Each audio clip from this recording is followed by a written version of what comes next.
Well, the big question on everybody's mind is whether Disney could be sold to Apple. Bob Iger has been making some big moves correcting Disney's financial crisis, and many fans are worried about the future of both Star Wars and Marvel and where they ultimately could land. Is this overblown or a serious problem? Well, let's dive into it.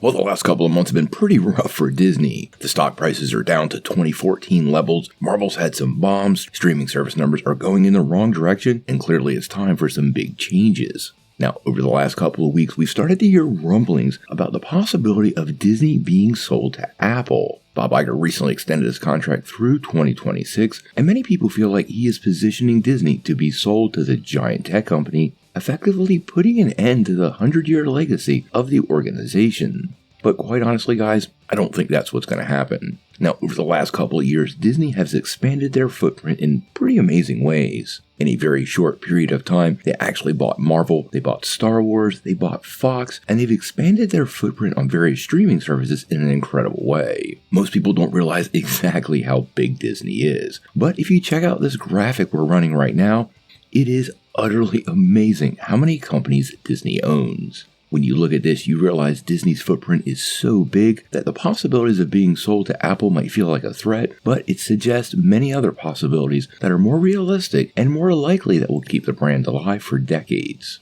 Now, recently Bob Iger said that what they're looking at is stuff that is core to Disney and core to the Disney brand. They are a storytelling company and a family entertainment company at their heart. And when you look at the gigantic landscape that is Disney's business holdings, you start to realize there's quite a bit of stuff that could be trimmed out. And we are talking probably more than $100 billion in assets, which would be a cash infusion into the company right now that could basically correct almost any problems they have going on. Now, Disney owns so many companies, it's amazing. They actually own ABC Television, which also includes other networks like Freeform, A&E, the History Channel, Lifetime, Vice, multiple local stations, and Freeform.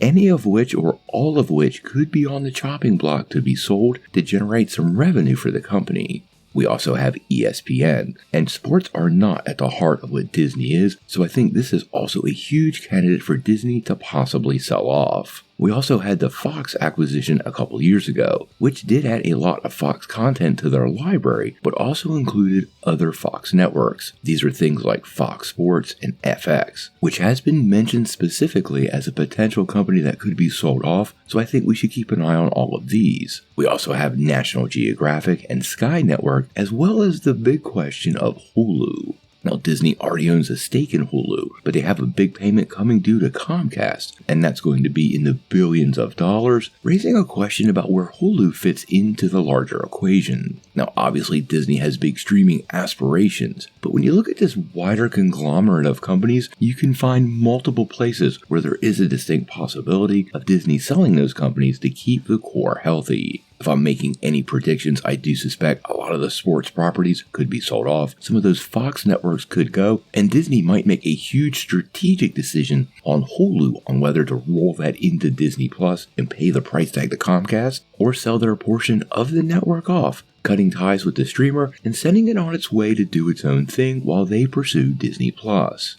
None of this takes into account how much they could get for ABC alone, which could garner $40 to $50 million all by itself, making it a very unique but painful possibility. Like I said, I suspect Disney could raise more than $100 billion from these assets, so I would not worry, quite honestly, about Disney being sold to Apple anytime soon. With the stock at about a 10-year low, the price tag right now would be horrible. But Bob Iger's long-term plan could be to financially shore up the company, and then once it returns to some of its financial glory, possibilities of being sold could return. Remember, Iger and the executives stand for a pretty big payday, and those paydays will be dependent on the price tag they get for the company, which would be at pretty much a 10-year low. I don't see any possibilities of them selling it now, but when we look down the road, maybe 3 years from now, that could be a completely different question, and unfortunately, Disney's health will be at the center of that, and the healthier they are, probably the more likely Apple would be interested. All this is complicated by the various strikes, and Iger putting his foot in his mouth when he's talking about how they're going to deal with this. So we're going to have to wait and see how all that plays out. It could also deeply impact Disney's pockets, forcing some of these decisions. But I think right now, people who are worried the company could be sold to Apple probably should settle down a little bit. I don't think it's going to happen anytime soon, if ever, and I do believe Iger's core mission is to rebuild Disney proper and return it to the glory that it had several years ago. How all this plays out, well, we're going to have to wait and see.